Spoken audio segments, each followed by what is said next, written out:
Assalamualaikum warahmatullahi wabarakatuh. Perkenalkan, nama saya Agnes Melendia Oksyafira dengan NIM 190210402082.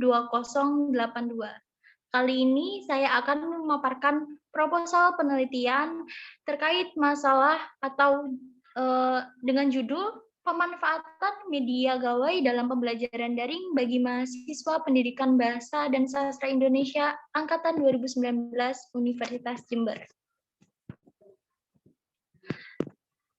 Adapun yang melatar belakangi penelitian ini adalah untuk yang pertama, mohon maaf, tolong slide selanjutnya.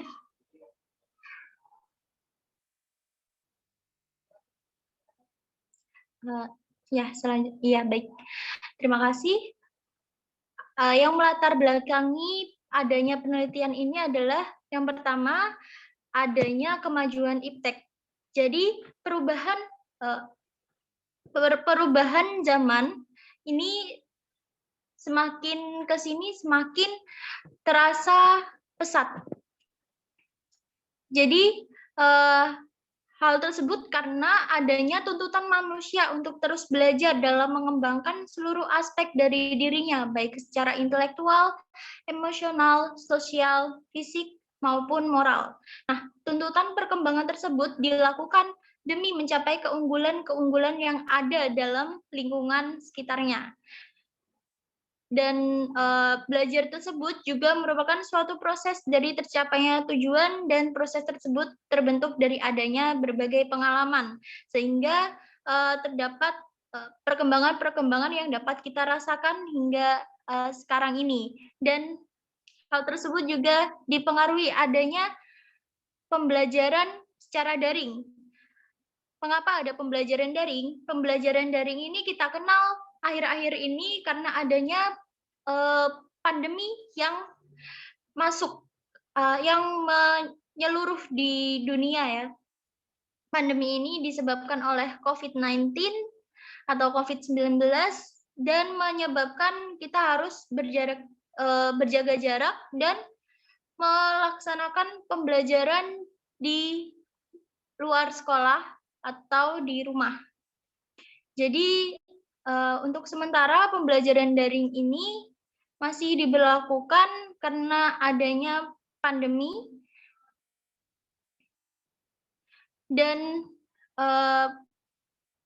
pemanfaatan media gawai ini juga dilatar belakangi karena adanya pemakaian gawai yang sangat-sangat sering diterapkan oleh kalangan mahasiswa. Jadi mahasiswa tentunya terkait laptop ataupun ponsel ini tidak lepas di kesehariannya. Jadi seringkali mahasiswa aktivitasnya berkutat pada benda-benda tersebut. Nah, hal tersebut juga akhirnya memberikan celah bagi dunia pendidikan untuk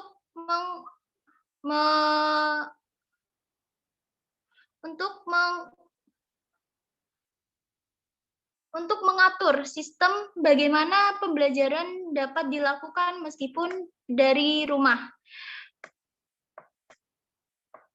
Jadi pembelajaran yang dimaksud adalah sistem yang terdiri dari berbagai komponen yang saling berhubungan satu dengan yang lain. Rusman dalam bukunya pada tahun 2011 ini menjelaskan bahwa komponen pembelajaran ini meliputi tujuan, materi, metode, dan evaluasi. Hal tersebut juga didukung oleh pernyataan Hamalik dalam Rusman tahun 2011 yang mengungkapkan bahwa pembelajaran sebagai suatu kombinasi yang tersusun meliputi unsur manusia, material, fasilitas, perlengkapan, dan prosedur yang saling memengaruhi untuk mencapai tujuan pembelajaran. Sehingga dapat disimpulkan bahwa pembelajaran merupakan proses interaksi dari suatu sistem yang tersusun agar tujuan pembelajaran dapat terpenuhi. Nah, Maka dari itu, adapun penelitian ini nantinya mengkaji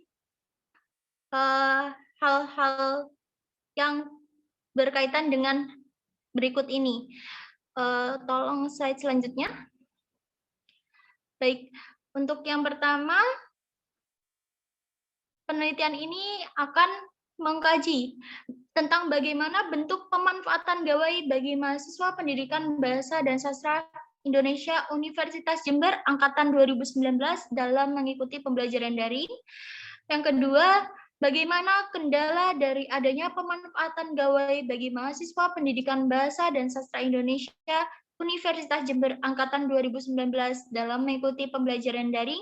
Dan yang ketiga, bagaimana bentuk upaya dalam mengatasi kendala pada pemanfaatan gawai bagi mahasiswa pendidikan bahasa dan sastra Indonesia Universitas Jember angkatan 2019 dalam mengikuti pembelajaran daring. Dari hal-hal tersebut, tentu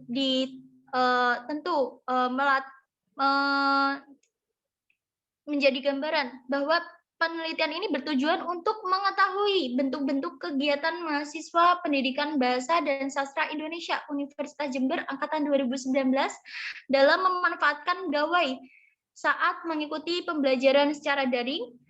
Yang kedua, untuk mengetahui upaya yang dapat dilakukan dalam mengatasi kendala dari pemanfaatan gawai bagi mahasiswa pendidikan Bahasa dan Sastra Indonesia Universitas Jember angkatan 2019 dalam mengikuti pembelajaran daring.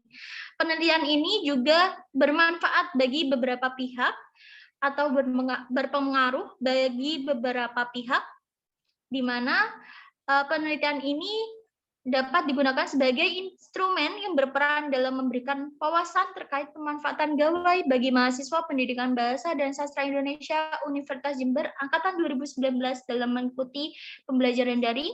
Yang kedua, sebagai alat dalam memahami berbagai permasalahan atas pemanfaatan gawai selama pembelajaran daring bagi mahasiswa pendidikan bahasa dan sastra Indonesia Universitas Jember angkatan 2019.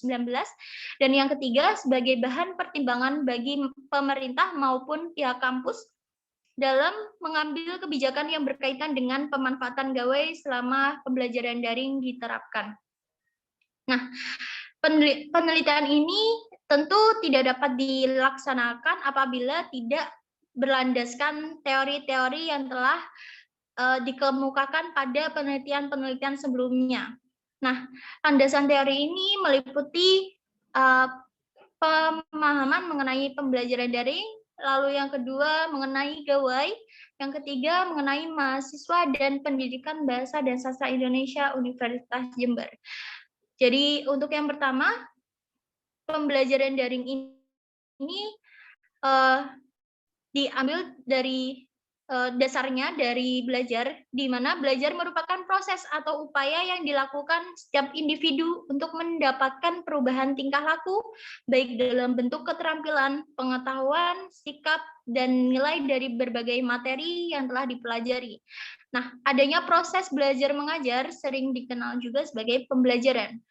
Jadi sebelum adanya kecanggihan teknologi, di Indonesia kita mengenal sistem pembelajaran tradisional di mana para terdidik dan juga pendidik ini harus bertatap muka secara langsung di dalam suatu ruangan untuk melaksanakan suatu pembelajaran. Namun karena adanya kecanggihan teknologi seperti saat ini, sistem pendidikan di Indonesia tidak perlu lagi dijalankan seperti yang tadi, karena itu kita dapat mengenal pembelajaran daring. Jadi apa pembelajaran daring itu sebenarnya? Nah, menurut Ririn dan beserta kawan-kawannya pada tahun 2013, pembelajaran daring adalah di mana peserta ajar atau pengguna tidak perlu duduk dengan manis di ruang kelas untuk menyimak setiap ucapan dari seorang dosen secara langsung. Jadi seperti yang saya jelaskan tadi, bahwa pembelajaran ini tidak perlu dilakukan secara tatap muka. Nah, hal tersebut didukung juga dengan pendapat dari Ivanova dalam Pratama pada tahun 2020 yang mengungkapkan bahwa pembelajaran daring ini merupakan pembelajaran yang dilakukan secara online menggunakan aplikasi pembelajaran maupun jejaring sosial. Nah, beliau juga mengungkapkan bahwa sistem pembelajaran melalui daring ini biasanya dibantu dengan beberapa aplikasi seperti adanya Google Classroom, lalu ada Google Meet, ada Edmodo, dan juga Zoom Room Meeting. Jadi aplikasi-aplikasi tersebut dikembangkan sesuai dengan kapasitas wadahnya terkait suatu media. Nah, media yang digunakan dalam pembelajaran inilah yang menjadi tolak ukur bagi sistem pembelajaran daring dapat terlaksana. Terlebih hal tersebut juga telah dimiliki oleh banyak individu. Nah, tentu dalam mewadahi platform atau aplikasi itu kita tidak dapat terlepas dari gawai. Jadi karena adanya perkembangan zaman, gawai ini juga sangat erat kaitannya dengan kita. Jadi gawai ini memiliki manfaat dalam membantu menyelesaikan pembelajaran. Menyelesaikan pekerjaan dan membantu kita untuk mencari relasi lewat media sosial ataupun media sebagai media dari suatu pembelajaran jarak jauh seperti apa yang telah saya jelaskan. Jadi gawai ini merupakan perangkat teknologi yang memiliki fitur canggih khusus dan fungsi gawai ini untuk membantu manusia dalam menjangkau informasi yang lebih luas sehingga dapat membantu kesehariannya. Dan hal tersebut didukung oleh pernyataan dari Pamungkas pada tahun 2014 yang mengatakan bahwa gawai adalah media yang dipakai sebagai alat komunikasi modern dan semakin mempermudah kegiatan komunikasi manusia. Dalam artian, gawai ini adalah suatu benda yang diciptakan dan muncul pada era modern dengan tujuan untuk membantu segala sesuatu menjadi lebih mudah ataupun praktis dibandingkan teknologi-teknologi sebelumnya. Dan adapun contoh dari jenis-jenis gawai ini meliputi handphone. Handphone ini terbagi menjadi Android dan iOS. Lalu ada tablet dan iPad dan iPhone. Nah, ini gawai-gawai tersebut berguna untuk membantu kegiatan manusia khususnya secara online menggunakan jaringan. Dikutip dari Lutfiana pada tahun 2021. Gawai tidak terlepas dari mahasiswa. Nah, mahasiswa ini siapa? Mahasiswa ini adalah para terpelajar yang melanjutkan pendidikan dari jenjang sekolah menengah atas ke bangku perkuliahan. Jadi, sebagai kaum terpelajar, mahasiswa dituntut untuk mampu memerankan dirinya secara cerdas di lingkungan masyarakat maupun di dunia pendidikan. Nah, mahasiswa berperan tidak sekadar mengikuti pembelajaran di bangku perkuliahan, namun juga memiliki peran dan tugasnya sendiri di lingkungan masyarakat. Peran mahasiswa ini ada 4, yakni sebagai agent of change, yang kedua sebagai social control, yang ketiga sebagai iron stock, dan yang terakhir sebagai moral force.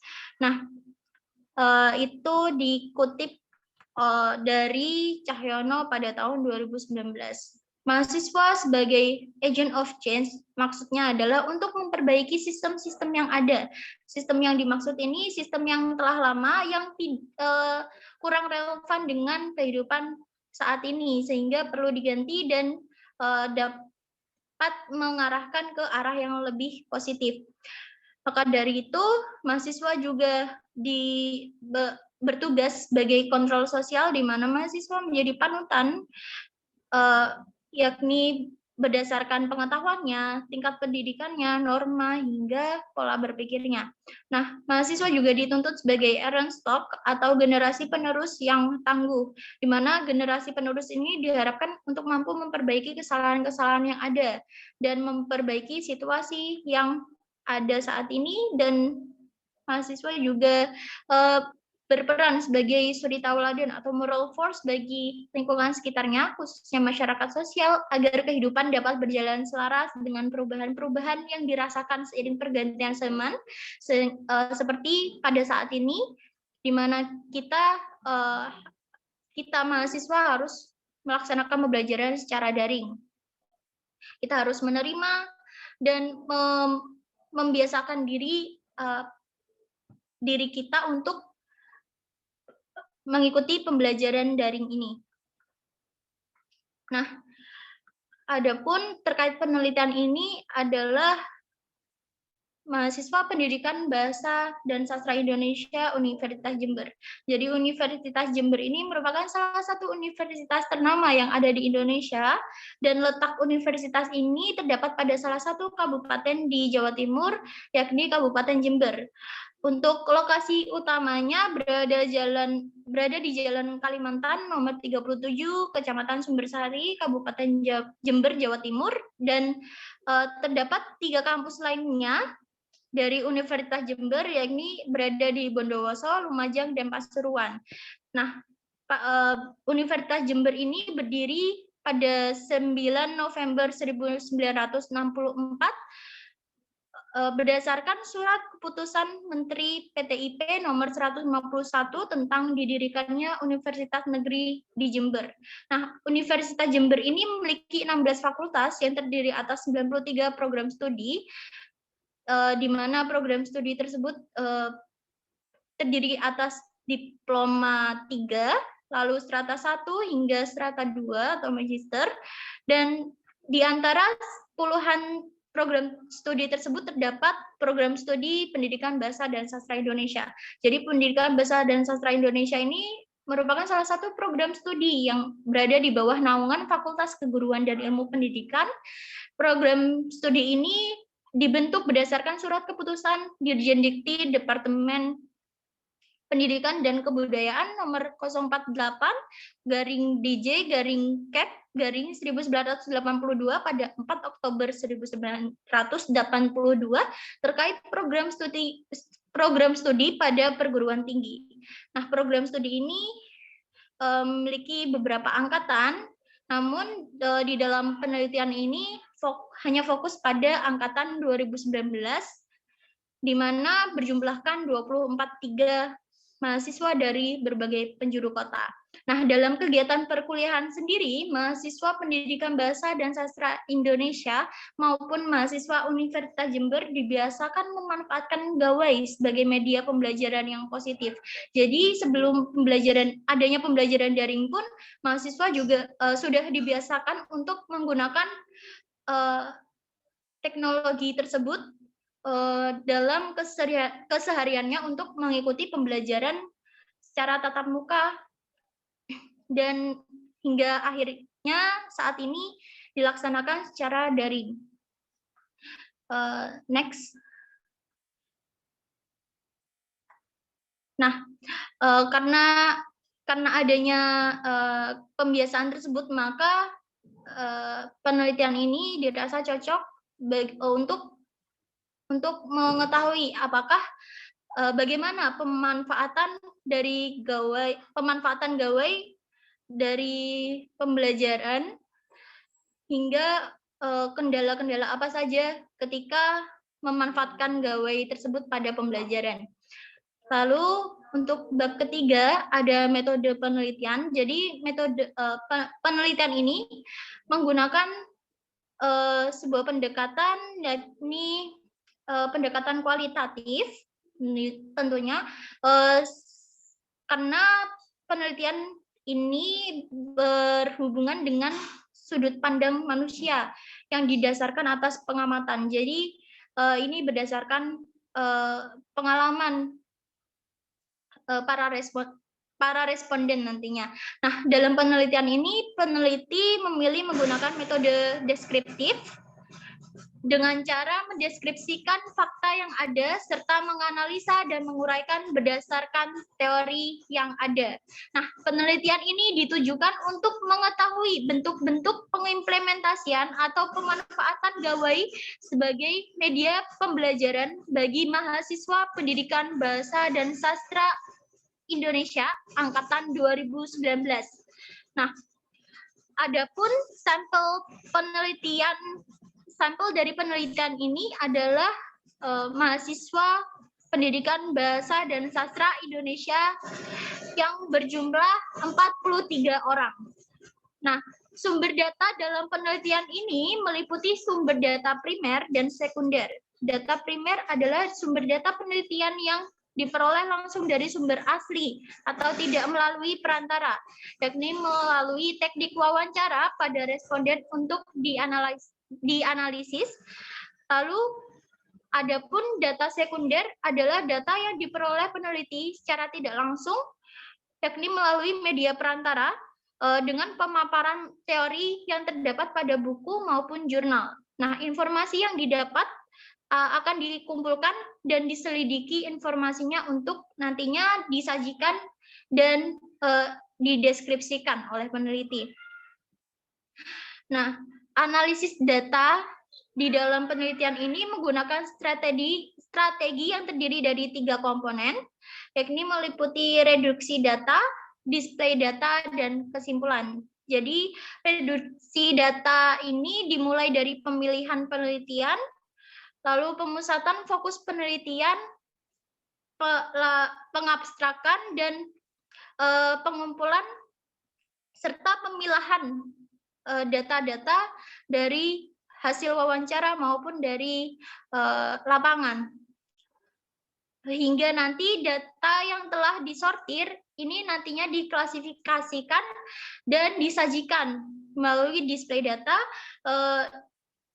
di hasil dan pembahasan, dan pada akhirnya nanti bisa didapatkan penarikan kesimpulan dalam penelitian ini. Nah, adapun penelitian yang relevan ini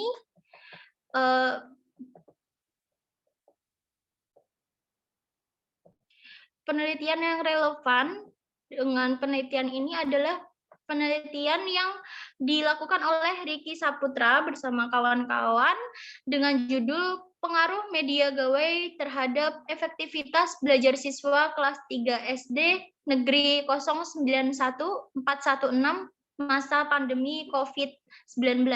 Nah, hasil penelitian tersebut ini mengatakan bahwa ponsel merupakan media yang tepat untuk pembelajaran jarak jauh, dan penelitian tersebut menemukan beberapa keuntungan dari penggunaan media ponsel sebagai media pembelajaran. Nah, persamaan dari penelitian tersebut dengan penelitian yang diteliti saat ini adalah mengenai pengaruh pemanfaatan gawai yang digunakan selama pembelajaran daring, namun perbedaannya adalah terletak pada pengamatan dari dampak pemanfaatan ponsel peneliti yang sebelumnya guna meningkatkan pendidikan dan pembelajaran di masa pandemi, sedangkan peneliti nantinya ini guna memberikan informasi serta mengetahui kendala-kendala apa saja yang terjadi dalam pemanfaatan gawai bagi mahasiswa Pendidikan Bahasa dan Sastra Indonesia Angkatan 2019 Universitas Jember yang telah memanfaatkan gawai pada tugas kesehariannya sebagai mahasiswa. Nah, karena pemaparan kali ini sudah cukup, sudah selesai, maka akan saya tutup. Sebelumnya, atas perhatiannya, mohon maaf apabila terdapat kesalahan yang disengaja maupun tidak disengaja. Semoga apa yang saya paparkan tadi dapat menjadi manfaat dan dapat terlaksana dengan baik. Baik, terima kasih. Wassalamualaikum warahmatullahi wabarakatuh.